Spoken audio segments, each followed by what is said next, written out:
You have to keep moving. Don't be comfortable with anything, absolutely anything. Don't be comfortable with Angular. Don't be comfortable with React. Don't be because everything is gonna change.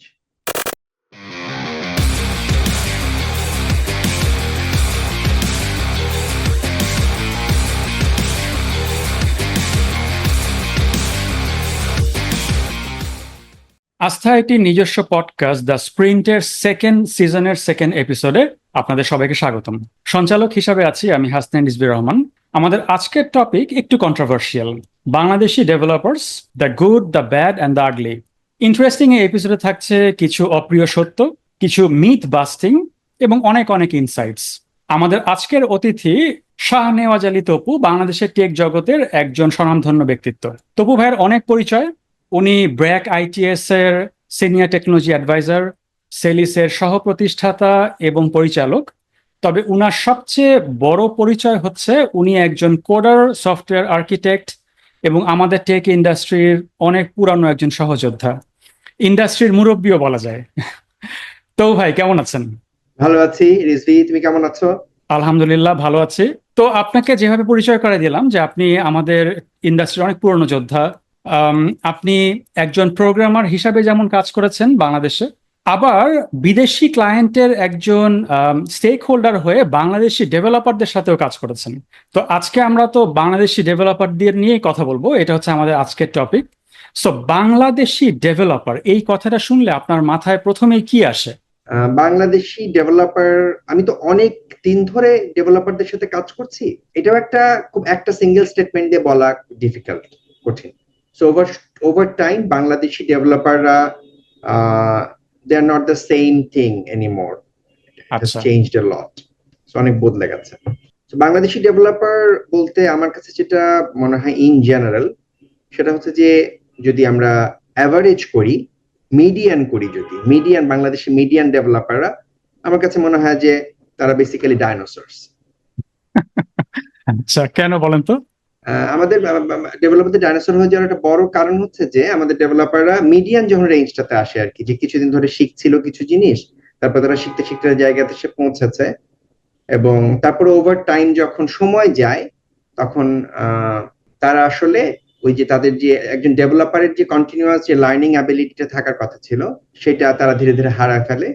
তারা একটা specific কোম্পানিতে specific জায়গাতেই কাজ করে, specific technology স্ট্যাকে, এবং তারা ওই বৃত্তের মধ্যেই ঘুরপাক খেতে থাকে, এবং তারা ধীরে ধীরে তাদের রিলেভেন্স হারায় ফেলে। তারা only relevant for the specific organisation, for the specific project and for the specific kind of tech stack. So that is their thing, and then দুনিয়া এগিয়ে যেতে থাকে এবং তারা আসলে ওই একই জায়গা থেকে যেতে থাকে, এবং এদেরকে আমি ইন জেনারেল ডাইনোসর বলি। আচ্ছা, খুবই ইন্টারেস্টিং একটা পার্সপেক্টিভ তো ভাই। তো please don't take it otherwise. আপনি নিজে তো প্রায় 20-25 বছর এই ইন্ডাস্ট্রিতে পার করে দিলেন, আপনিও কি একজন নিজেকে ডাইনোসর মনে করেন? খুব ডাইনোসর হয়ে যেতে ইচ্ছা করে আর কি। হ্যাঁ, আচ্ছা। সো ডাইনোসর হয়ে যাওয়ার হচ্ছে, ডাইনোসর হয়ে যাওয়াটা তো সহজ, ডাইনোসর না হওয়াটা কঠিন। রাইট। সো ডাইনোসর না হয়ে যাওয়ার জন্য আসলে যেটা করতে হয় সেটা হচ্ছে যে সারাক্ষণই আর কি বলতে হয় যে আমি আসলে কি জানি না, এটা খুঁজে বের করা। সো ওই চেষ্টাটা না থাকলে পরে আর কি ডাইনোসর হয়ে যাওয়াটা হচ্ছে খুব সহজ। সো ডাইনোসর না হওয়ার পিছনে যে চেষ্টাটা লাগে সেটা হচ্ছে নিজেকে কখনোই কমফোর্টেবল হতে না দেয়া। আচ্ছা, নিজেকে কখনোই কমফোর্টেবল হতে না দেয়া। তো আমি যদি আমার ক্যারিয়ারের কথা চিন্তা করি, আমি আমার ক্যারিয়ারের সব সুন্দর সুন্দর জায়গাতে, মানে যেখানে মনে হচ্ছিল যে that could be the end of it, আমি হচ্ছে ওখান থেকে পল্টি দিছি বেসিক্যালি। সো আমি যদি বলি কাজ সফটওয়্যারে, I was like in a very good position, তাই না? আমি 7 বছর কাজ করেছি কাজ সফটওয়্যারে, কাজ software was going and all. সেখান থেকে আমি আচমকা বের হয়ে আমি একটা ছোট্ট নতুন সেলিস নামের নতুন একটা অর্গানাইজেশন শুরু করলাম 4-5 জন লোক মিলে।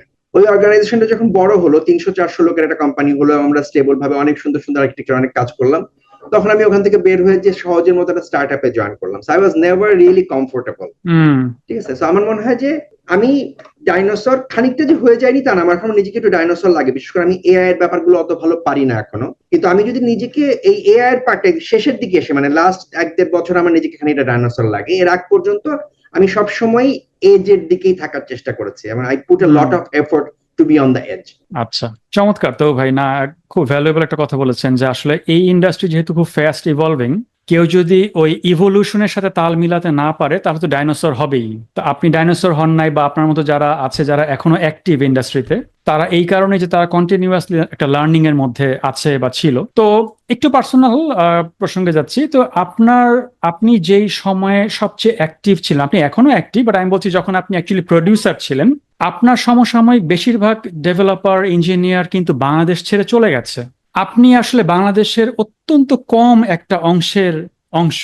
তো এটার কারণটা কি? আপনি বাংলাদেশ ছেড়ে কখনো গেলেন না, বা যেতে ইচ্ছা হলো না কেন? বাংলাদেশ ছেড়ে যারা অনেক লোকজনই যারা চলে গেছে, তারা হচ্ছে একটা কমন হচ্ছে যে তারা প্রথমবারের মতোই বাংলাদেশ ছেড়ে চলে গেছে। অর্থাৎ তারা বাংলাদেশে কাজ করছে, তারপরে একটা বিদেশে একটা চাকরি নিচ্ছে বা মাস্টার্স করার জন্য গেছে, এবং তারা ভাবছে যে দেশের বাইরের ওই জায়গাটা অনেক ভালো সুন্দর, ওই জায়গাটার ব্যাপারে তাদের কোনো এক্সপোজার ছিল না। তারা এরকম না যে ওখানে 3 বছর থেকে বাংলাদেশে এসে 2 বছর কাজ করে তারপর আবার গেছে, এরকম না। তারা জাস্ট ওয়ান শটে তারা দেশ ছেড়ে চলে গেছে for something good, which is totally fine and natural for human tendency. আমরা অলওয়েজ সবসময় তো ভাবি যে there are better things on the other side and all. আমার হচ্ছে যে I had very good exposure about the other side before moving, ঠিক আছে? সো আমি আসলে অনেকবার দেশের বাইরে গেছি, লম্বা লম্বা সময় থাকছি, বিদেশি লোকদের সাথে কাজ করছি, ওই সমস্ত দেশের কালচারের সাথে মিশছি, ওখানে লাইফটা কেমন সেটা বুঝছি, এবং আমার কাছে কখনোই আর কি মজা লাগে না এভাবে যদি বলি। It's fun to be there, it's fun to go there for travelling, but আমি আসলে বাংলাদেশে আমার কাছে মনে হয় যে আমি খুবই দারুণ আছি। সো এটা বেশ কয়েকটা জায়গায়। প্রথম কথা হচ্ছে খুব সেলফিশ ভাবে বলি আর কি, বাংলাদেশ থেকে অধিকাংশ লোকজন চলে যাওয়ার কারণে বাংলাদেশ আসলে গ্রিন ফিল্ড আমার মতো লোকের জন্য, ঠিক আছে? আমার মতো সিনিয়র লোকজন, ঠিক আছে, আমার মতো এক্সপিরিয়েন্স ওয়ালা লোকজন খুব কম। সো যে কেউ যে কোনো কিছু করতে চাইলে আমার মতো লোকজনের খোঁজ করে আর কি। সো সেটা একটা লেভারেজ। সেকেন্ড লেভারেজ, এখানে কিন্তু আমি একটা কিং এর মতো থাকি, ঠিক আছে? আমি কিছু করা লাগে না। হ্যাঁ, আমার আসলে সমস্ত কিছু ইজ লাইক ম্যানেজড। আমার বাসায় মানে গরুর মাংস শেষ হয়ে গেল, সবচেয়ে ভালো কোয়ালিটির গরুর মাংস আমার কোনো ধরনের ইন্টারভেনশন ছাড়া বাসায় এসে লোক দিয়ে যায়। I have that kind of privilege, তাই না? The kind of helps I have, like kind of the setup that I got, it's like amazing. I could never have such a setup. আর third রিজনটা হচ্ছে যে আমার আসলে লোকজন সাধারণত যেসব দেশে যায় ওইসব দেশের ওয়েদার ভালো লাগে না। তো আমি আসলে ঠান্ডা পছন্দ করি না, একদমই ঠান্ডা আমার একদমই সহ্য হয় না। তো দেশের বাইরে যেসব জায়গাতে মানে হচ্ছে ইউরোপে, ইউএসএ তে, অন্যান্য জায়গাতে, Australia could have been an option. অস্ট্রেলিয়াতে হয়তো একটু গরম বেশি। সো আমার আর কি ওয়েদারও একটা কারণ আর কি, যে আমার আসলে আমাদের ওয়েদার অনেক পছন্দ, আমি এখান থেকে যেতে পছন্দ করি না। আমি আসলে অলস মানুষ বলতে পারি, আমি অত করতে চাইনি কখনো। Thank you for being brutally honest. ভালো ছিল তো ভাই। আপনি আপনার ক্যারিয়ারে অনেক ধরনের রোল প্লে করেছেন। আপনি প্রোগ্রামার ছিলেন, আপনি ডেভেলপমেন্ট ম্যানেজার ছিলেন, আপনি প্রোডাক্ট ম্যানেজ করেছেন, আপনি কনসালটেন্ট হিসাবে কাজ করেছেন, সিটিও রোলটা প্লে করেছেন, এখনো করছেন। এবং আমরা জানি যে সফটওয়্যার ডেভেলপমেন্ট হচ্ছে একটা মাল্টি ডিসিপ্লিনারি সাবজেক্ট। এখানে আসলে অনেক ধরনের কাজ করা যায় এবং করতে হয়, যেমন আর্কিটেক্টের রোল, প্রবলেম সলভিং ইত্যাদি ইত্যাদি। আপনি কোন ধরনের কাজটা সবচেয়ে বেশি এনজয় করেছেন? আমি প্রথম কথা হচ্ছে যে আমি কোন কাজ সবচেয়ে এনজয় করছি সেটা বলার আগে বলি আমি সবকিছু পারি। আচ্ছা, একটা সফটওয়্যার বানাতে হলে একদম কাস্টমারের ক্লায়েন্টের সাথে বসে সেটার রিকোয়ারমেন্ট গ্যাদারিং করা থেকে শুরু করে স্ক্রিপ্ট লিখে কুবারনেটিস ক্লাস্টার বানায় সেটা রোল আউট করা পর্যন্ত, এই এন্ড টু এন্ড লাইফ সাইকেলের কিছু নাই যেটা আমি ব্যক্তিগতভাবে আমার যদি তুমি বসায় দিয়ে ছেড়ে যেত ভাই আমার আজকে অমুক লোকটা নাই, ধরেন ডেভঅপস এর লোকটা আসে নাই আজকে অফিসে, আপনি একটু বসে এটা করে দেন না, বা আমার প্রোডাক্ট ম্যানেজার আসে নাই, আপনি আমার 20টা স্টোরি লিখে দেন। এর মধ্যে এমন কিছু নাই যেটা আমি করতে পারি না। আমি সবকিছু করতে পারি। আমি আমার ইউএক্স সম্পর্কেও আমার খুব স্ট্রং আন্ডারস্ট্যান্ডিং আছে। ইউএক্স এর লোকজন কিন্তু আমার কাছে ফিডব্যাক নেওয়ার জন্য আসে, তো ভাই এরকম একটা ডিজাইন করছি, এটার ইন্টারাকশনের ব্যাপারে আপনার মতামত কি, আমি কিভাবে কাস্টমারদেরকে ইউজারদেরকে ইন্টারভিউ করি ইউএক্স এর লোকজন সেগুলো সম্পর্কেও জানি, ঠিক আছে? আমি নিজে মানে পড়ে এগুলো শিখতে, আমি প্রচুর পড়াশোনা করছি এই সবকিছু নিয়ে। তো আমার আর কি প্রথম কথা হচ্ছে আমার যেটা মানে একটা স্ট্রেংথ বলতে পারো যে সফটওয়্যার বানাতে যা স্কিল লাগে, মানে জুতা সেলাই থেকে চণ্ডীপাঠ পর্যন্ত বিভিন্ন লোকই তো আমার সাথে কাজ করে, কিন্তু তারা যে যাই করে না কেন আমি সেটা পারি। কিন্তু আপনি সেটা তো উত্তর দিলেন না যে আপনি এত কিছুর মধ্যে সবচেয়ে ভালো লাগে কোনটা, মানে কোনটা ধরেন আপনি ঘন্টার পর ঘন্টা করতে পারবেন যেটাকে আপনার মানে অত্যাচার মনে হবে না? হ্যাঁ, কোনটা আমি অনেক মানে করতে পারবো সেটা আসলে আমি বলবো যে আমার মনে হয় যে ওই একটা সিস্টেম ডিজাইন করাটা, এটা আর কি আমি অনেক করতে পারবো। এটা আমি একটা সময় হয়তো বলতাম যে কোড করাটা, ঠিক আছে, কিন্তু এখন আমার কোড করতে অত ভালো লাগে না, কারণ হচ্ছে আমার মাথা এখন যত দ্রুত কাজ করে আমি অত দ্রুত কোড লিখতে পারি না, আমার নিজেকে ইনএফিশিয়েন্ট কোডার মনে হয়। আচ্ছা। তো আমার আর কি রাগ ওঠে নিজে কাজ করতে গেলে। তো এই জন্য হচ্ছে আমি আর কি স্মার্ট কোডারদের সাথে কাজ করি, আর হচ্ছে আমি এখন প্রচুর এআই টুলস ব্যবহার করি কোড জেনারেট করার জন্য, আমার খুব আরাম লাগে এখন এই জন্য। জি, আমি আপনার ওই যে রিসেন্ট একটা সেমিনার দেখেছিলাম যেখানে আপনি কার্সার ইউজ করে অনেক কোড জেনারেট এবং অটোমেট করেছিলেন, কোড জেনারেশনটা দ্যাট ওয়াজ রিয়েলি গুড হ্যাঁ অ্যান্ড হ্যাঁ ফ্যাসিনেটিং। ওইটা নিয়ে আমরা একটু পরে কথা বলবো, আমরা এআই নিয়ে কিছুটা কথা বলবো, বাট তার আগে আমরা আসলে আপনার সম্পর্কে জানতে চাচ্ছিলাম, আপনার জীবন, আপনার ক্যারিয়ার নিয়ে। আর বেশি না, দুইটা টপিক আছে এই বিষয়ে। সেটা হচ্ছে যে আপনি একটু আগে বললেন যে আপনি কাজ সফটওয়্যারে ছিলেন, তারপরে আপনি সেলিসে জয়েন করেছিলেন, জয়েন মানে আপনি শুরু করেছিলেন, যে একটা পর্যায়ে নিয়ে গিয়েছিলেন, সহজের মতো একটা স্টার্ট আপে ছিলেন, এখন কিছু এন্টারপ্রাইজে আছেন। একটু আগে আপনি ব্রুটালি অনেস্ট একটা অ্যান্সার দিছিলেন, তো এখানেও আমি একটা ব্রুটালি অনেস্ট অ্যান্সার এক্সপেক্ট করবো যে আপনার এই বিশাল ক্যারিয়ারে আপনি সবচেয়ে বেশি এনজয় করেছেন কোন সময়ে? এটা একটা সময়ের কথা বলা মুশকিল আসলে, বেশ কয়েকটা সময় ছিল যে সময়টাতে আমি খুব এনজয় করছি। তার মধ্যে সবচেয়ে এখন থেকে যদি পিছন দিকে যাই আর কি, মানে কারেন্ট সময় থেকে পিছন দিকে, তাহলে one of the very exciting time was যখন আমরা সহজের জন্য ফুডটা কমপ্লিটলি রিরাইট করলাম।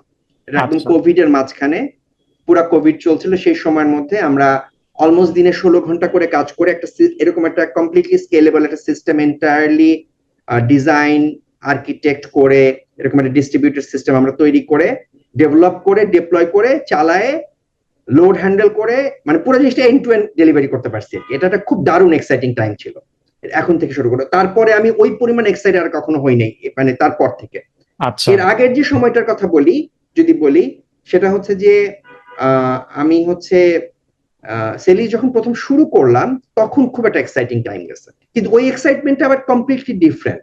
তখন ওটা কিন্তু কোডিং ডেলিভারির এক্সাইটমেন্ট না, ওটা হচ্ছে চকলেট বিক্রি করার এক্সাইটমেন্ট আর কি।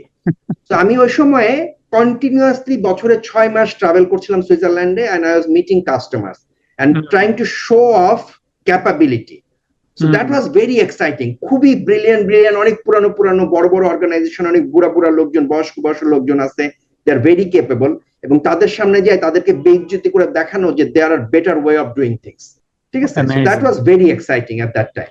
এর আগের কথা যদি বলি, তাহলে পরে আমার মনে হয় যে আমরা যখন কাজ সফটওয়্যার প্রথম শুরু করলাম, তখন হচ্ছে আমরা অরবিটেক্সে যে প্রজেক্টটা শুরু করলাম, সেই প্রজেক্টটাতে হচ্ছে ওইটা হচ্ছে ছিল হচ্ছে আমার বলতে বলা যেতে পারে যে ওই প্রজেক্টটা করার সময় আমি বুঝতে পারছি যে আমি আসলে কতখানি কেপেবল।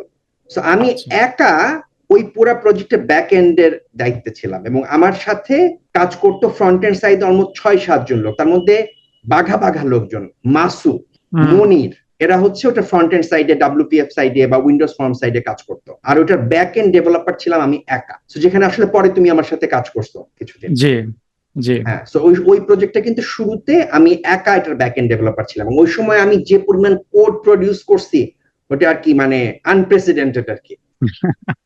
আমার মনে আছে সেই দিনগুলো আসলে খুবই সুন্দর সময় ছিল, খুব মজা করে কাজ করতাম আমরা সবাই আসলে। হ্যাঁ হ্যাঁ হ্যাঁ, রাইট। এমনও হয়েছে যে দর্শকদের জন্য বলছি যে আমরা কাজ করতে করতে টাইমের ট্র্যাক হারায় ফেলছি। রাত 9টা বাজে হঠাৎ মনে হয়েছে আরে রাত 9টা বাজে চলেন আমরা খাইতে যাই অথবা বোলিং করতে যাই, তাই না? হ্যাঁ হ্যাঁ হ্যাঁ, অ্যাবসলিউটলি। আচ্ছা, শেষ প্রশ্ন অ্যাবাউট ইয়োরসেলফ, সেটা হচ্ছে আপনি যদি ডেভেলপার না হতেন তাহলে কি হতেন, নাকি ডেভেলপারই হইতেন? মানে কখনো ভাবছেন যে ডেভেলপার না হইলে কি? হ্যাঁ, আমি ফিজিসিস্ট হতাম, আমি ফিজিসিস্ট হতাম। ইট ওয়াজ ভেরি ক্লিয়ার, আমি ফিজিসিস্ট হইতে মানে জাস্ট শেষ মুহূর্তে একটা সিদ্ধান্ত নিয়ে ফিজিসিস্ট হই নাই আর কি। এটা কোন সময়ের ঘটনা, কখন আপনি বুঝলেন যে আসলে আপনার ফিজিসিস্ট না, এখন কম্পিউটার নিয়ে কাজ করতে হবে? কারণ হচ্ছে আমার হচ্ছে কম্পিউটারের সাথে এক্সপোজার হয়েছে তো অনেক আগে, আমি যখন স্কুলের শেষের দিকে পড়ি তখন থেকে, তো তারও অনেক আগে থেকে ফিজিক্সের সাথে আমার এক্সপোজার হয়েছে। আই ওয়াজ প্রিটি শিওর আমি ফিজিক্স হতে চাই। সো তারপর কম্পিউটারের সাথে আমার যে ভালোবাসাটা ওইটা ম্যাচিওর করতে 2-3 বছর সময় লাগছে। যে বাই দ্য টাইম আমি ইন্টারমিডিয়েট পড়া শেষ করছি, আই কাইন্ড অফ ফিগারড আউট যে this is much more instant gratification দেয় আর কি প্রোগ্রামিং।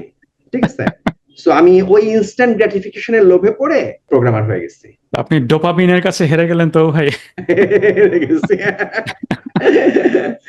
থ্যাংক ইউ, মজা হলো। আমরা আপনার পার্সোনাল কিছু স্টোরিজ শুনলাম। আমরা এখন অ্যাকচুয়ালি আমাদের আজকের যে টপিক সেটা নিয়ে একটু যাব, এবং টপিকগুলা আমরা খুব ব্লেটেন্টলি আলাপ করব আসলে, যে এটা সত্যি নাকি মিথ্যা, প্রোজ এন্ড কনস তো সবকিছু নিয়ে আছে, আমরা আলাপ করব এবং কিছু সলিউশন বের করার চেষ্টা করবো দেখি কথা বলতে বলতে। তো একটা জিনিস আমরা প্রায় শুনি, স্পেশালি রিসেন্টলি অনেক বেশি শুনছি, যে বাংলাদেশের ডেভেলপাররা ওভার প্রাইস। তো এটার একটা কনটেক্সট দেওয়া দরকার। এখন আমরা যদি আমেরিকা, ইউরোপ, অস্ট্রেলিয়া, জাপান এসব উন্নত দেশের ডেভেলপারদের সাথে আমাদের প্রাইস কম্পারিজন করি, তো অবশ্যই আমরা ওভার প্রাইস না। কিন্তু বাংলাদেশের যেই কম্পিটিং কান্ট্রিগুলো আছে, যেমন হচ্ছে Vietnam, India, Indonesia, Sri Lanka, Pakistan, এই সব দেশের সাথে কম্পেয়ার যখন করা হয়, তখন আমরা শুনেছি যে বাংলাদেশি ডেভেলপাররা কোনো কোনো ক্ষেত্রে কিঞ্চিত, কোনো কোনো ক্ষেত্রে অনেক বেশি ওভার প্রাইসড। আপনি কি মনে করেন? কারণ আপনি তো অনেক বছর ধরে নানান দেশের ডেভেলপারদের সাথে কাজ করছেন, আপনি কি মনে করেন যে আমরা আসলেই এখন ওভার প্রাইসড হয়ে গেছে? এই প্রশ্নটার উত্তর এভাবে সাদা কালো ভাবে না দিয়ে যদি বলি, আমরা যদি জেনারেল ভাবে চিন্তা করি যে ডেভেলপার তো এক রকমের না, তাই না? বিভিন্ন স্কিল সেট, বিভিন্ন স্কিল লেভেলের ডেভেলপার আছে। আমরা যদি 3টা টিয়ারে ভাগ করি, যে লো স্কিল ডেভেলপার্স, জি, মিড এবং high, like high skill top, developer, জি, top skill. So low skill ডেভেলপারে আমরা ভয়ঙ্কর চিপ আর কি। আমরা যদি আচ্ছা, লো স্কিল ডেভেলপার নিয়ে কাজ করি, তাহলে পরে এখন পর্যন্ত আমরা ভয়ঙ্কর চিপ। আর একদম টপ স্কিল ডেভেলপারে আমরা, আমার ধারণা, অন্য যে কোনো জায়গাতে মোর এক্সপেন্সিভ। আচ্ছা। মানে এই যতগুলো দেশের কথা তুমি বললা, সবগুলো দেশের চাইতে মোর এক্সপেন্সিভ। এটার মূল কারণ হচ্ছে যে, আমি কি কারণটা ব্যাখ্যা করবো নাকি তোমার কোয়েশ্চেন শেষ হয়ে গেছে? না, অবশ্যই কারণ ব্যাখ্যা করেন, আমরা গল্প করি, আমি আরো একটু জানতে চাই হ্যাঁ আপনার হ্যাঁ কাছে। হ্যাঁ, সেটাই। আচ্ছা আচ্ছা। So, আমার ধারণা মূল যে কারণটা সেটা হচ্ছে যে, হাই স্কিল ডেভেলপার হওয়ার জন্য যে সোসাইটাল যে ইনফ্রাস্ট্রাকচার এবং এডুকেশনাল যে ইনফ্রাস্ট্রাকচার লাগে, সেটা আমাদের দেশে দুর্বল।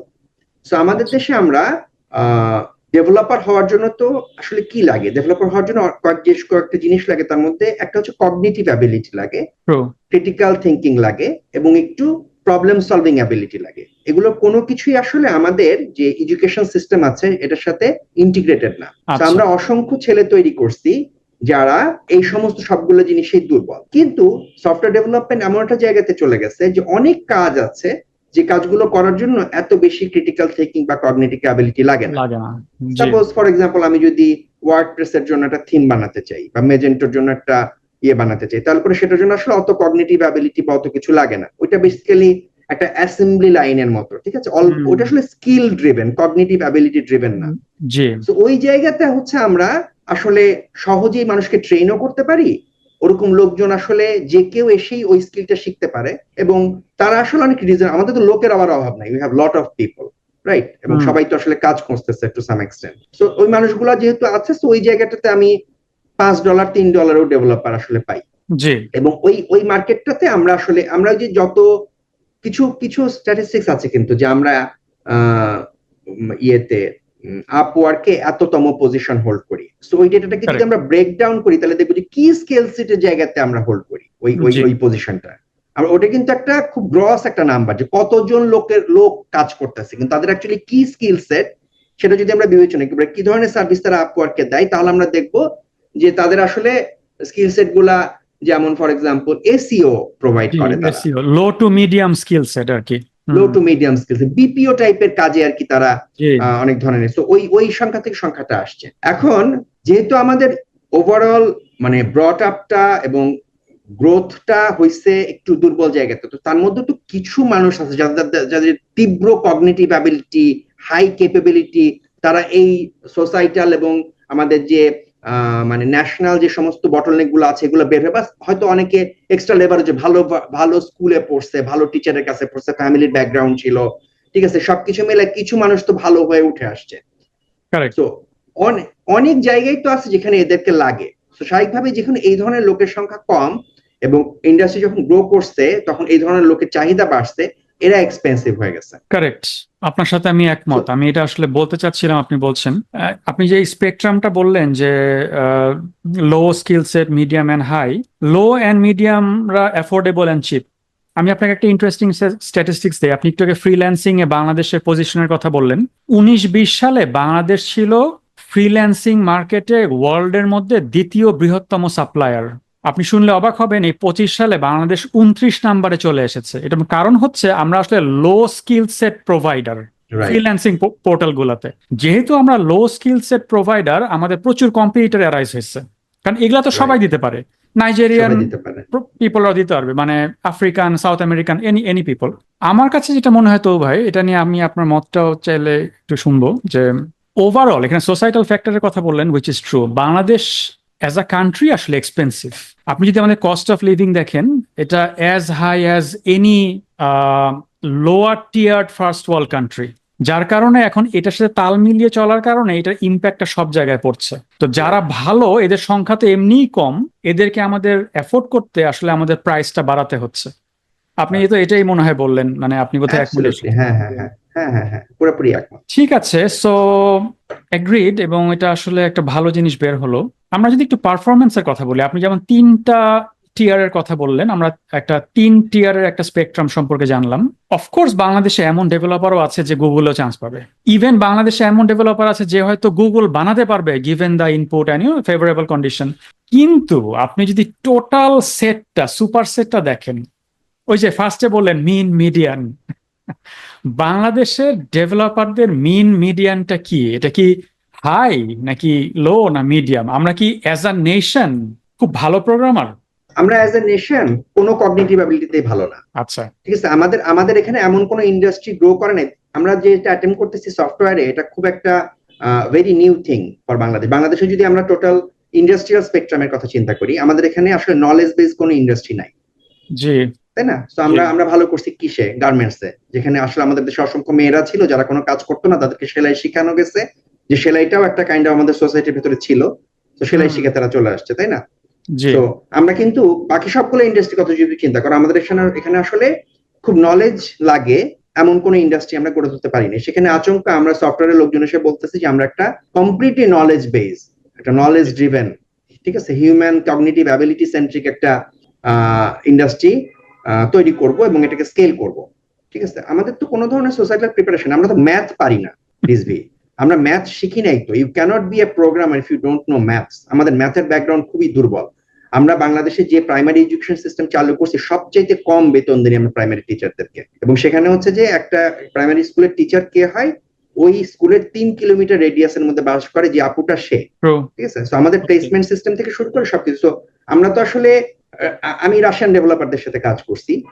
একটা রাশিয়ান ডেভেলপার যে $25 কাজ করে, সেই ডেভেলপারের একটা প্রবলেম তার সামনে দিলে সেটা সে যেভাবে অ্যাপ্রোচ করে, ওইটা আর কি, ওই যে তুমি আমাকে বললো না যে ছেলেটা গুগলে আমাদের দেশে বা গুগল বানাইতে পারতো, তোমার ওরে দেখলে মনে হবে যে ও তো গুগল বানাইতে পারবে, কিন্তু ওখানে রাশিয়াতে ওই ওর ওর রেট মাত্র $20। মানে ওইটাই ওখানে নর্মাল। ওটাই ওখানে নর্মাল আর কি। হ্যাঁ, ওর যে ওই কারণ কারণ কি, রাশিয়ানরা হচ্ছে পিটায় অঙ্ক শিখাইছে, দাবা খেলা শিখাইছে, তাই না? ওরা ওটাকে সোসাইটাল নর্মে রূপান্তরিত করছে। ওখানে ম্যাথ জানাটা অস্বাভাবিক কিছু না, মানে দ্যাট ইজ কোয়াইট ন্যাচারাল যে তুমি ভালো ম্যাথ পারবা। এবং চাইনিজরা যা এত ভালো করছে, এটাও কিন্তু মূলত এই জন্য, they know math very well, they do maths very well.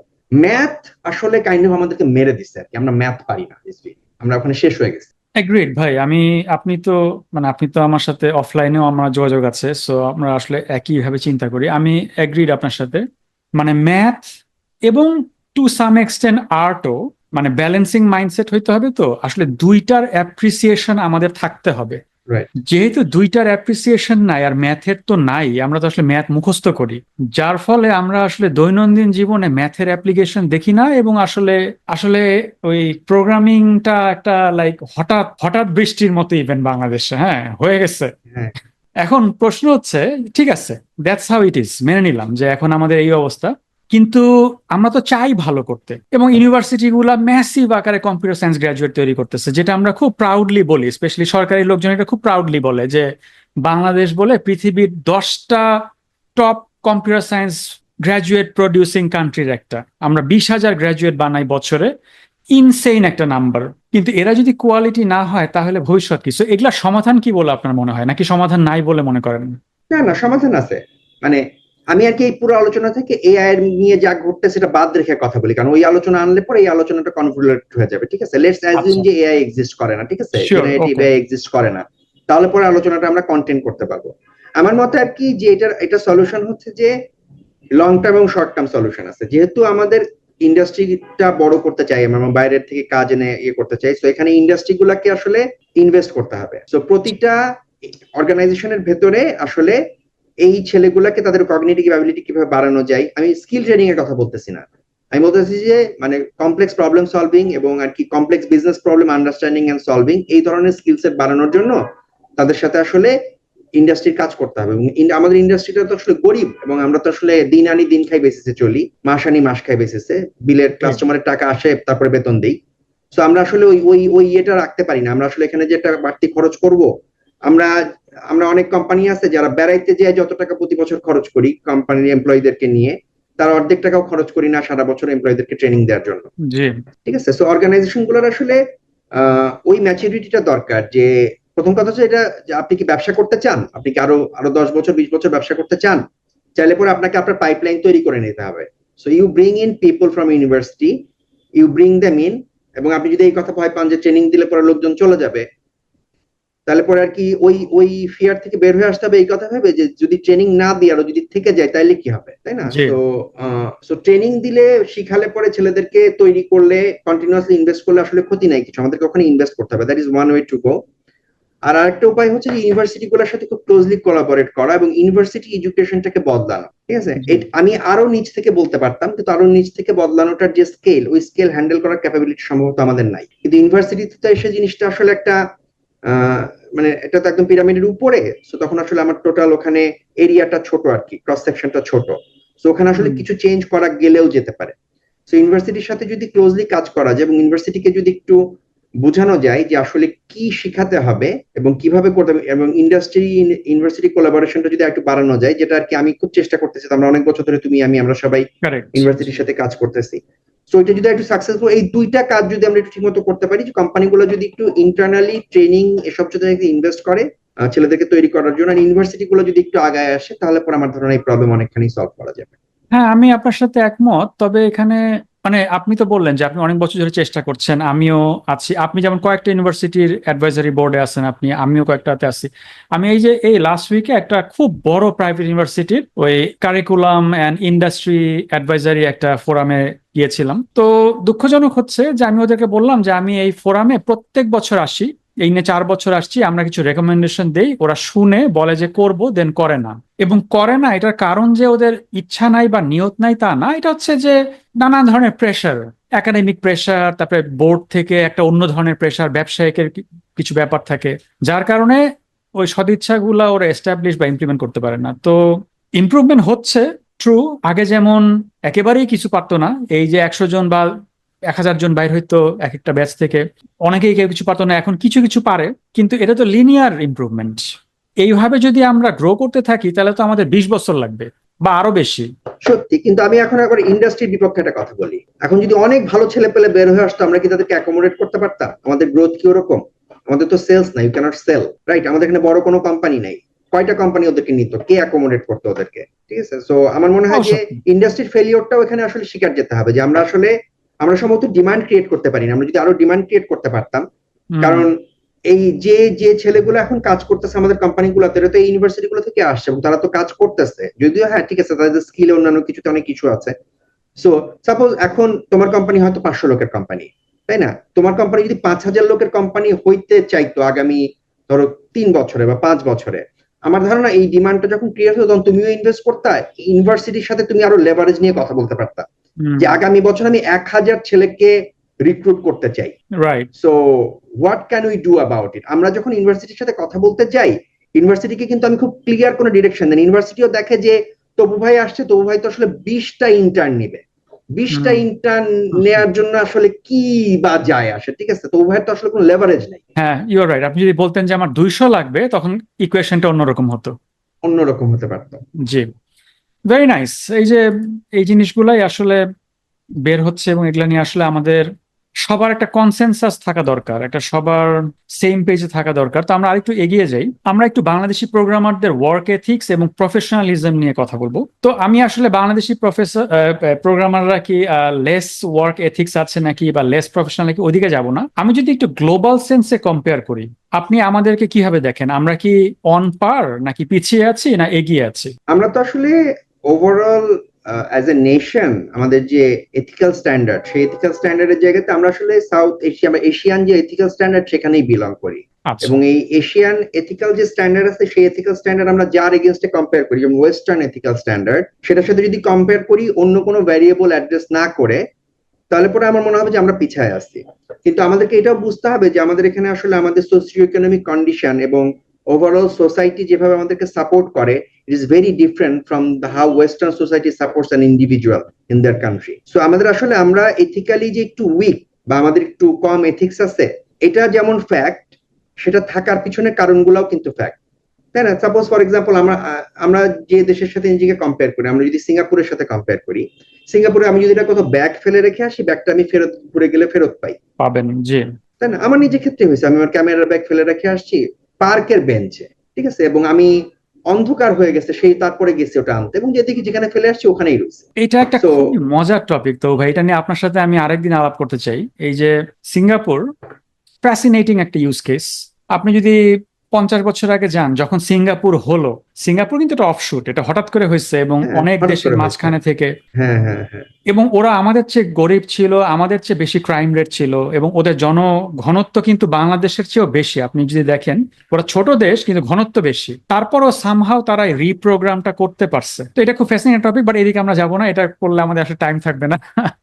আমি তো আমার আপনাকে, মতে আর কি, যে আমাদের মানে তুমি যেটা জি তোমার প্রশ্নটার উত্তর যদি আমি স্ট্রেট দেই আর কি, যে জি, আমাদের এথিক্যাল যে কোয়ালিটি, সেটা হয়তো সাপোজ আমি যদি straight one on one compare করি, যে আমি যদি জার্মানিতে বসে একটা জার্মান ডেভেলপারকে হায়ার করি, সে আমার অর্গানাইজেশনে, আমার কোম্পানিতে যে সময়টা দেয়, সেই সময়টার যে কোয়ালিটি, যে ডেডিকেশন এবং কোয়ালিটি নিয়ে সে ডেলিভার করে তার কাজ, আমাদের দেশে ডেভেলপাররা ওই সিমিলার কোয়ালিটিতে ডেলিভার করে না। জি, ঠিক আছে, একটা জার্মান ডেভেলপার সে যখন অফিসে ঢোকে, সে 9টার 5 মিনিট আগে অফিসে ঢোকে এবং 5টা 5 মিনিট আগে কম্পিউটার বন্ধ করে।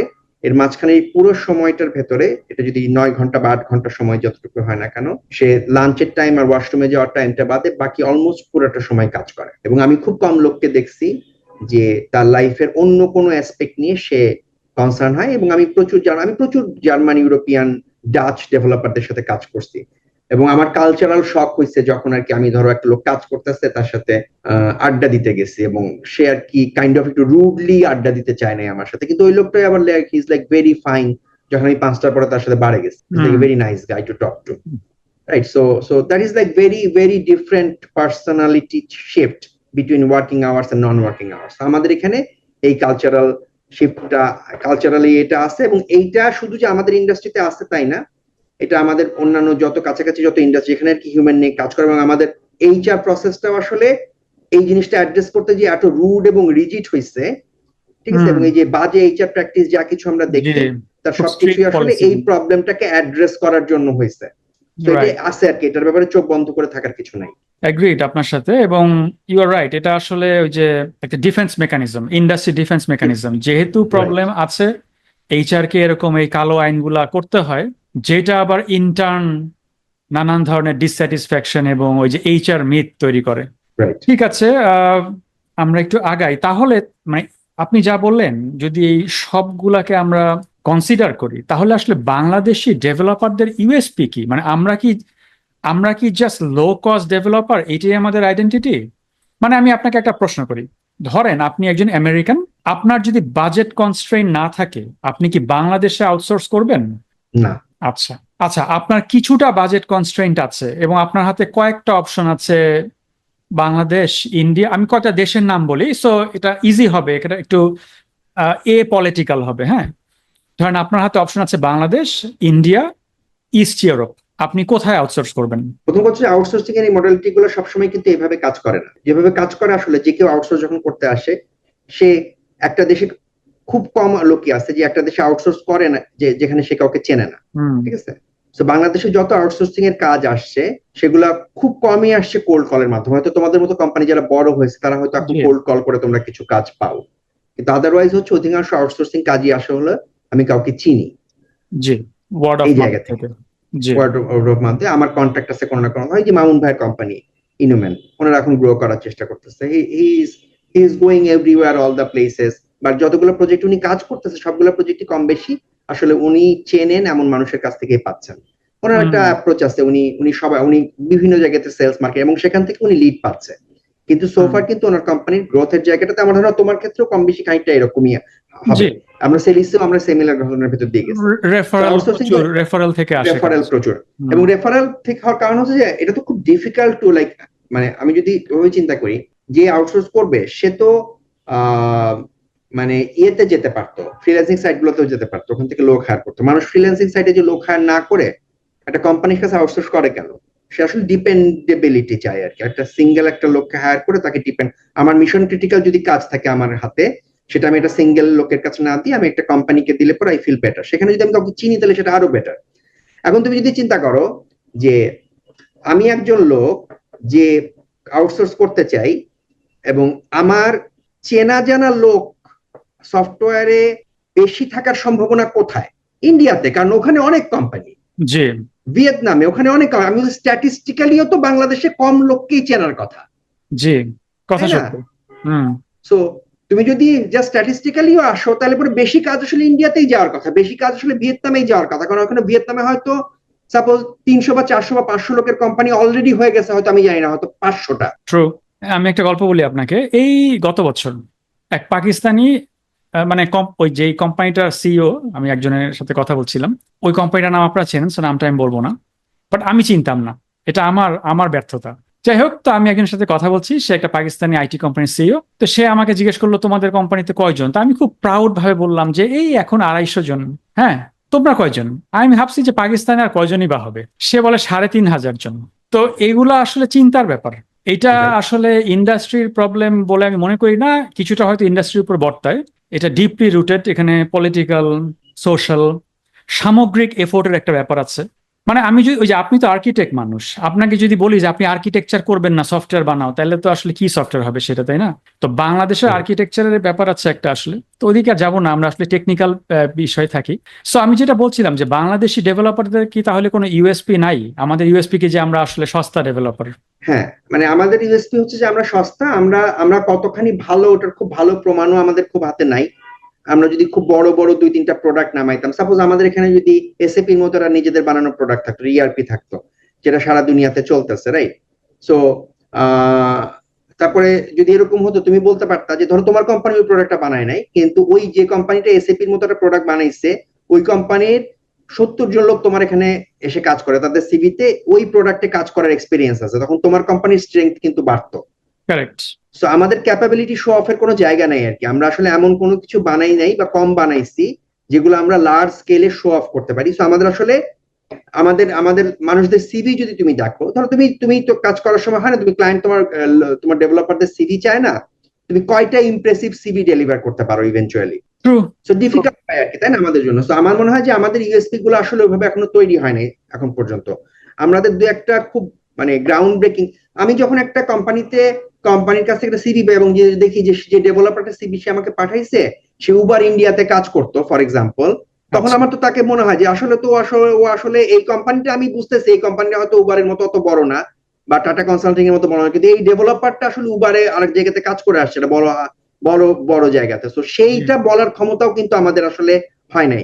সো ওভারঅল যেহেতু এই পুরো জিনিসটাই গ্রো করে নাই, তো আমাদের আসলে এরকম খুব স্ট্রং ইউএসপি আসলে এই মুহূর্তে নাই। আমাদেরকে এখন পর্যন্ত আমার মনে হয় পুরাপুরি পার্সোনাল কন্ট্যাক্ট এবং আর কি কানেকশনের উপরে ডিপেন্ড করে আরো অনেকদিন চলতে হবে, unless we have some break through.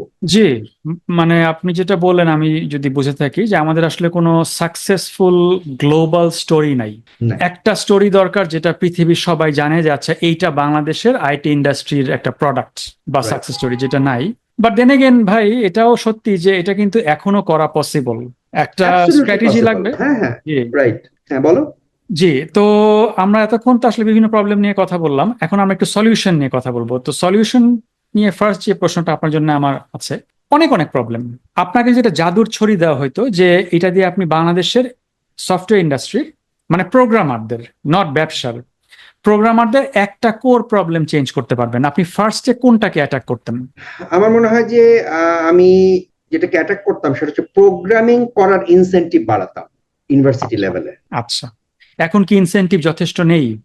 না, এখন যথেষ্ট মানে ইউনিভার্সিটি গুলো আসলে ইউনিভার্সিটির অলমোস্ট প্রোগ্রামিং এর দিকে ছেলেদেরকে ঠেলে দেওয়ার কোনো ইনসেনটিভই নেই। ইউনিভার্সিটি কিন্তু একটা খুব বায়াসড অর্গানাইজেশন, কারণ ইউনিভার্সিটি চালায় হচ্ছে টিচাররা তো প্রোগ্রামার না। টিচাররা হচ্ছে তারা তারা পড়ায় এবং তাদের একটা বড় ইন্টারেস্ট হচ্ছে যে তারা আসলে বিভিন্ন ধরনের রিসার্চ করে তাদের পোর্টফোলিও ভারী করতে চায়, এবং তাদের ছেলেপেলেরা যত এই সমস্ত কাজ করবে তাদের পোর্টফোলিও ভারী হবে। তো এই ছেলেরা বের হয়ে যে ইন্ডাস্ট্রিতে যে কাজ করবে তাতে তো ইউনিভার্সিটির কোনো ইনসেনটিভ নাই আসলে, আদার দেন দ্য ফ্যাক্ট যে এই কথা যদি কেউ বলে যে হ্যাঁ ইউনিভার্সিটিতে পড়লে ভালো চাকরি পাওয়া যায়, এরকম ইউনিভার্সিটি দু একটা ছাড়া নাই। তো বাকি ইউনিভার্সিটি গুলোর আসলে এই ইনসেন্টিভটা টোটালি নাই যে একটা ছেলেকে ইন্ডাস্ট্রি রেডি করে কি লাভ। তো আমরা যদি এই একটা প্রবলেম সলভ করতে পারতাম, যে ইউনিভার্সিটি গুলো যদি এই কথা ভাবতো যে ছেলে পেলেদেরকে ইন্ডাস্ট্রি রেডি করলে, প্রোগ্রামিং এর দিকে পুশ করলে, প্রোগ্রামিং এর ইনসেন্টিভাইজ করলে ইউনিভার্সিটির যদি কোনো লাভ হতো, তাহলে পর আমার ধারণা একটা বড় ধরনের শিফট আসা শুরু করতো। কিন্তু তাহলে ওয়েস্টার্ন ইউনিভার্সিটি গুলা কিভাবে এত ভালো ভালো ডেভেলপার তৈরি করছে বা ইঞ্জিনিয়ার তৈরি করছে? ওয়েস্টার্ন ইউনিভার্সিটি গুলা যে ছেলেগুলাকে নিয়ে কাজ করে, সেই ছেলেগুলার আমরা আগে যেটা একটা আলোচনা করে আসছি, ওদের ব্যাকগ্রাউন্ডটা ইজ ভেরি ডিফারেন্ট। ঠিক আছে, ওরা আসলে মানে ওই ইউনিভার্সিটি যেটা ডেলিভার করে সেই ডেলিভারি থেকে ওরা আসলে অনেক বেটার পিক করে ব্যাকগ্রাউন্ডের কারণে। আর দ্বিতীয় কথা হচ্ছে যে এই একটা ছেলে যে অলরেডি একটা ভালো ব্যাকগ্রাউন্ড থেকে আসছে, সেটা একটা ইউনিভার্সিটি থেকে ওই ইউনিভার্সিটির পড়ানোর বিষয় ওইখানেও তো, এবং যারা পড়ায় সেখানেও তো কোয়ালিটেটিভ ডিফারেন্স আছে, তাই না, আমাদের দেশের ইউনিভার্সিটির সাথে। So on top of that ওই ছেলেটা যখন বের হয়ে আসতেছে তার জন্য একটা ওয়াইডার ইন্ডাস্ট্রি ওয়েট করতেছে, যেখানে আসলে অনেক ভালো ভালো বড় বড় কোম্পানি, একটা অ্যালামনাই থেকে শুরু করে সবকিছু। সো ওরা আসলে একটা very different socio economical, industrial and educational একটা মানে ইকোসিস্টেমের ভেতরে আছে, যেটা এই ইকোসিস্টেমটা আমাদের এখানে এক্সিস্ট করে না। তো আমাদের কোনো প্রশ্নেরই কোনো জায়গাতেই আমরা এই কম্পেয়ার করতেই পারবো না যে ওই দেশে ওইটা কাজ করছে, আমাদের এখানে কাজ করে নাই কেন, কারণ আমাদের দেশের কন্টেক্সচুয়ালি আমরা very different from that specific country that we are talking about. তার মানে আমাদের একটা কাস্টম সলিউশন দরকার। রাইট। তাই যদি হয় তো ভাই, আপনি কিন্তু একটা জিনিস দেখেন, আপনার কথা থেকে বের হয়ে আসলো যে ইউনিভার্সিটিতে শিখায় হচ্ছে টিচাররা, ওরা প্রোগ্রামার না। এবং with due respect to all the teachers, তারা আসলে লেটেস্ট কাটিং এজ টেকনোলজি জানেও না, এবং যদি করতে দেওয়া হয় পারবেও না। And maybe that's fine because it's not there job.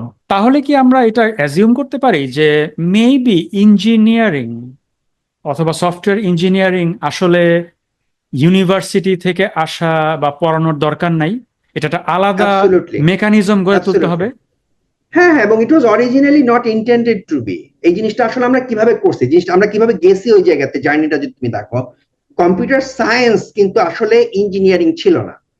আচ্ছা, original computer science was intended to be a branch of science that works on the abstract concept of computing, মানে রিসার্চ ওরিয়েন্টেড। তো কম্পিউটার সায়েন্সের ইন্টেন্টটাই ওইটা ছিল।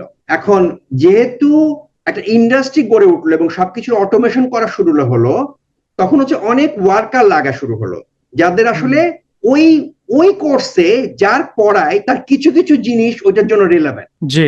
তারপরে হচ্ছে এই জিনিসটা এখন ডাইলুট হওয়া শুরু। আসলে হওয়া উচিত ছিল ওখানে একটা দাগ টেনে বলা উচিত ছিল যে এই যে ইন্ডাস্ট্রির লোকজন, তোমরা একজনও কম্পিউটার সায়েন্স গ্রাজুয়েট পাবা না, তোমরা তোমাদের লোক ইনস্টিটিউট বানায় ওখান থেকে তৈরি করে নাও। Right, right, correct. তো ইনস্টিটিউট যদি তৈরি হতো, যে ইনস্টিটিউট গুলোর একমাত্র উদ্দেশ্য হচ্ছে যে ইউনিভার্সিটি মানে ইন্ডাস্ট্রিতে যে স্কিল সেট লাগে ওই স্কিল সেটের মানে লোকজন তৈরি করা, তাহলে বেসিক্যালি এখানে একদম একটা ক্লারিটি থাকতো। আমরা এখন ইউনিভার্সিটির মতো একটা অর্গানাইজেশন, যেটা দুনিয়ার কোন জায়গাতে কোথাও, এটা অরিজিনাল ইন্টেন্টের কোথাও এই কথা বলা হচ্ছিল না যে সে স্কিল বিল্ড করে দিবে, তার কাছে ডিমান্ড করতেছি তুমি আমাকে স্কিল লোক দাও, ও তো ডিজাইনই না এই কাজ করার জন্য। জি, ঠিকই বলছেন। আসলে এখন দ্যাটস হাউ ইট ইজ। আমিও এটাই মনে করি যে ইউনিভার্সিটির কাজ না এটা। সো ইউনিভার্সিটিতে আসলে ওই ঠেকাটা নাই, মানে যদি একদম প্রচলিত বাংলায় বলি। না। আচ্ছা, আমরা একটু একাডেমিক বা ইনস্টিটিউশনাল ব্যাপারটা থেকে একটু পার্সোনাল লেভেলে, যে মানে ইন্ডিভিজুয়াল লেভেলে একটা মানুষকে আপনি কি কি ইমপ্রুভমেন্ট করতে বলবেন? আমি যদি একটু বলি, যেমন বাংলাদেশ ডেভেলপারদের একটা অ্যাসপেক্ট কিন্তু ভালো না, যেটা নিয়ে আমার কথা বলি নাই, সফট স্কিল। আমি নিজে একটা প্রতিষ্ঠান চালাই, তো আমি আমার নিজের এক্সপিরিয়েন্স থেকে বলছি, বাংলাদেশের ডেভেলপাররা রিকোয়ারমেন্ট বুঝে না, দেন ভুল বুঝে মাথার মধ্যে যায়, আবার ওটা ডিফারেন্ট হয়ে যায় এবং ভুল জিনিস পয়দা হতে থাকে। তো এই সফট স্কিল ইমপ্রুভ করার ওয়ে কি? এবং আমি দেখছি যেসব ডেভেলপাররা ভালো, এদের সবার সফট স্কিল ভালো। এটা নিয়ে আপনার কোনো মানে ইনপুট বা সাজেশন আছে? হ্যাঁ, মানে সফট স্কিলের যদি আমি দুইটা আলাদা দিকে যাই, প্রথম কথা হচ্ছে যে কমিউনিকেশন। ঠিক আছে, মানে সফট স্কিলের একটা বড় জায়গা হচ্ছে কমিউনিকেশনটা আমি বলতেছি শুধু ভার্বাল কমিউনিকেশন, একটা টেক্সট পড়ে সেটাকে কম্প্রিহেন্ড করতে পারা, সেটাও একটা কমিউনিকেশনের পার্ট। অ্যাবসলিউটলি, তাই না? হ্যাঁ। সো আবার আরেকজনের কথা শুনে সেটাকে কম্প্রিহেন্ড করতে পারা, সেটাও একটা কমিউনিকেশনের পার্ট। জি তো বেসিক্যালি হচ্ছে যে দুইটা অ্যাঙ্গেল আর কি, একটা হচ্ছে ইনপুট, যে আমি কন্টেন্ট কনজিউম করে সেটা কম্প্রিহেন্ড করতে পারছি কিনা, আর একটা হচ্ছে যে আমার মাথার ভেতরে যে মেন্টাল মডেলটা আছে, আমি যা চিন্তা করছি সেটা আমি আর্টিকুলেট করতে পারছি কিনা, আমি এক্সপ্রেস হুম করতে পারছি কিনা, এটা হচ্ছে আউটপুটের জি দিকটা আর কি। এই পুরো জিনিসটা আসলে একটা মানুষের কগনিটিভ অ্যাবিলিটির অংশ, এটা হুম আসলে একটা ব্রেইন ফাংশন। এটা কিন্তু আমাদের ল্যাঙ্গুয়েজ কিন্তু আমাদের ব্রেনের একটা হার্ডওয়্যার কম্পোনেন্ট, একদম, এবং খুবই কোর একটা ফাংশন।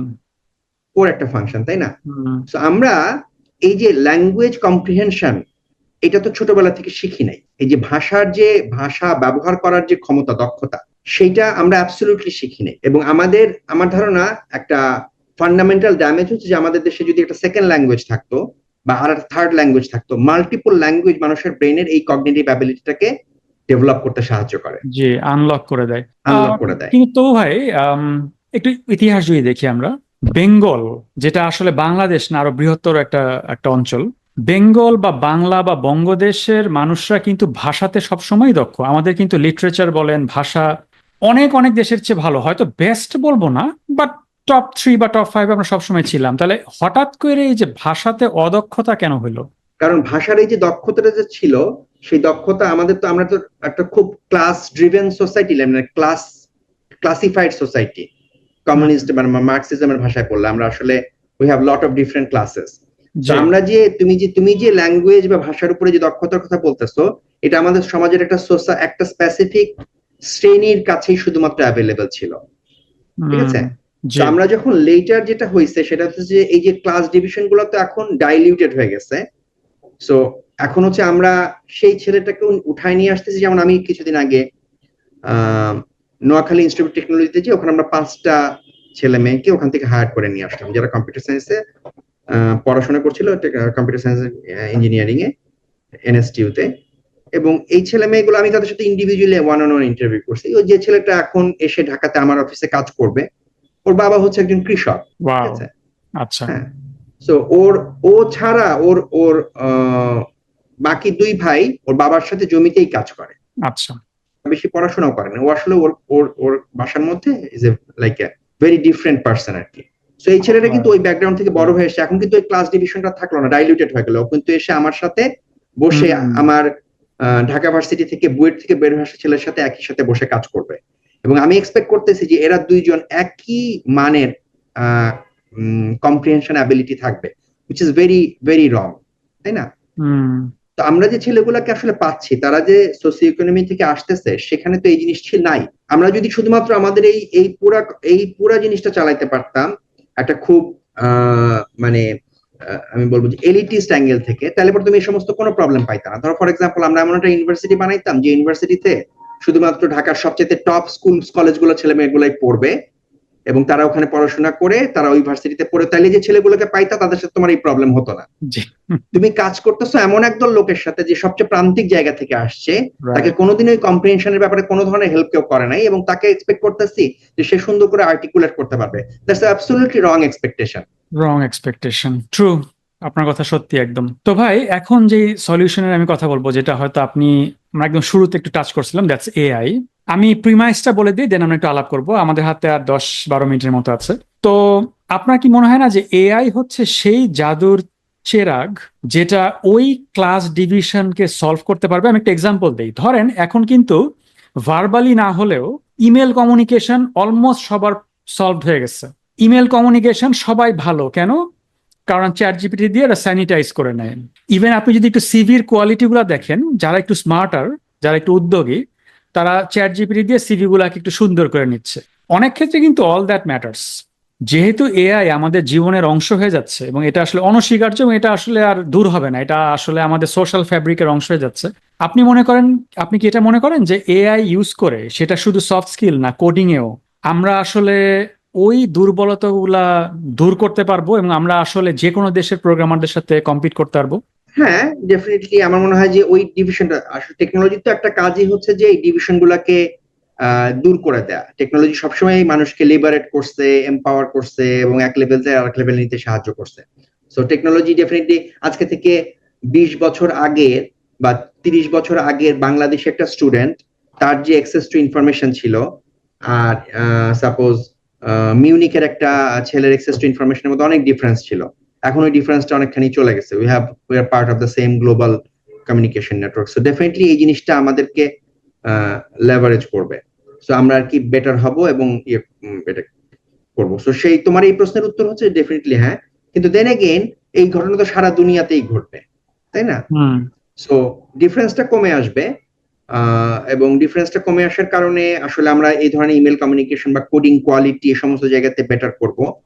কিন্তু এটা তো সারা সব জায়গাতেই ঘটবে। তো সবাই যদি একই পেসে আগায় তাহলে পরে দেখা যাবে কি যে আমরা হয়তো পিছন থেকে অনেক দূর সামনে আসবো, but we will have a competitive advantage definitely, but still it will still be competitive with the rest of the world. জি, মানে আমি আসলে কোন পার্সপেক্টিভে বললাম, ধরেন একটা ছেলে সে অ্যালগোরিদমে ভালো না, সে ধরেন ওই যে ডিএফএস বিএফএস বা এই ধরনের কঠিন প্রোগ্রামিং কন্টেস্ট স্টাইলের প্রবলেম সলভ করতে পারে না, কিন্তু এখন চ্যাট জিপিটি বা কার্সার বা গিটহাব কোপাইলটের কল্যাণে সে ওগুলো খুব কুইকলি পারবে।